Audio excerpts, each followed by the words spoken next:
But we are going to have Herm with us in just a couple of minutes. But before we get to Herm, you know what?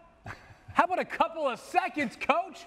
You are, of course, the head coach in this league after being a player in this league. You know sort of the code that coaches abide by. What did you make of these comments from Sean Payton directed at Nathaniel Hackett and the Jets? Well, when I first heard it, I was a little bit disappointed because there is a code of professional ethics that go along with being a professional football coach and player, in my opinion. I've spent 30-plus years in that league in a lot of different titles, right? Player, coach, scout, assistant head coach. And when you take somebody's job, you generally inherit it for a lot of different reasons. Either they had a bad season or the coach went on somewhere else, got traded, like myself, I got traded. But with that being said, whatever's happened in the past, what we do here, what we say here, it doesn't leave here once we arrive. And I think Sean just, said, like he said, he apologized. I think it's squashed now. They can move on. He can move on. But it was just a little bit disappointing coming from Sean Payton. He's an excellent football coach, done a lot for the National Football League, and it was a head-scratcher for me personally. That's just my personal opinion. Yeah, certainly was one of those that caught your attention no matter what side of this argument you might be on, whether you're a Jets fan, a Broncos fan, or a fan of neither team. But, Ninko, if you're a player in that Broncos locker room, and you can maybe speak to this, you played for Sean Payton in New Orleans, what are you thinking after him preaching a certain message for months with his new team and then all of a sudden saying this? I'm just trying to win football games, honestly, and Sean Payton is trying to change what last year was, and it was terrible. You watched last year's Denver Broncos, you put on the tape from last year, they were awful. Their home crowd was counting down the play clock. Yeah, that's right. Their home crowd was making sure that they didn't have a delay of game multiple times in a row. So to have that on the field that we see, just imagine what it was like inside the building, inside the actual facility. So when Sean got there, he had to make a statement and put his foot down. No, there's not going to be extra people coming in here because they're part of your crew. No, you're not going to have your extra room and your extra office and all that stuff. Oh, you're going to eat what we eat. You're going to be in our meetings. You're going to have our staff do all your massages. You're going to work out in our weight room.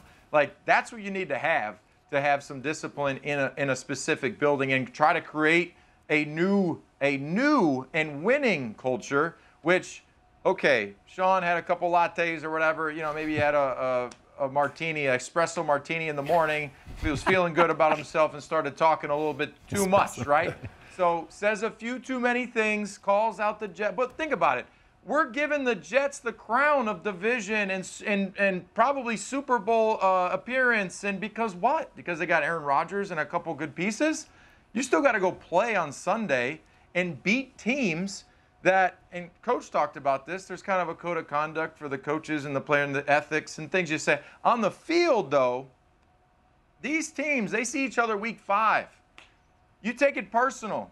You try and win the game any way possible. So for me, I'm okay with it. I know it was maybe crossing the line, calling out the GM and just saying the last year all the hands were dirty, which they were. And, Saleh, bringing up Saleh. But the Jets have Hard Knocks in the building. They got all this hoopla hype. You got, it's just go play. Week 1, we'll find out how good they all are. Yeah, Sean Payton's been head coach for head coach in the NFL for almost 20 years, in the league forever. He knows what he's doing for the most part. He's planting a little seed. He's protecting his quarterback right now. He was a little critical early in the offseason about his play. Now it's time to build him up, take the pressure off him. But I would say the most underrated part of this whole story was that he kind of threw his GM under the bus a little bit, George Payton. Yeah. Critical of him as well. This is a guy who's known as a good personnel man around the league. You have to work with him, and Sean Payton comes in with a lot of cachet, a lot of power. So I'm fascinated to see how that shakes out now, especially after this.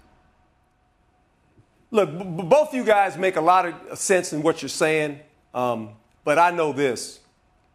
In football, a coach doesn't give out his game plan to the public.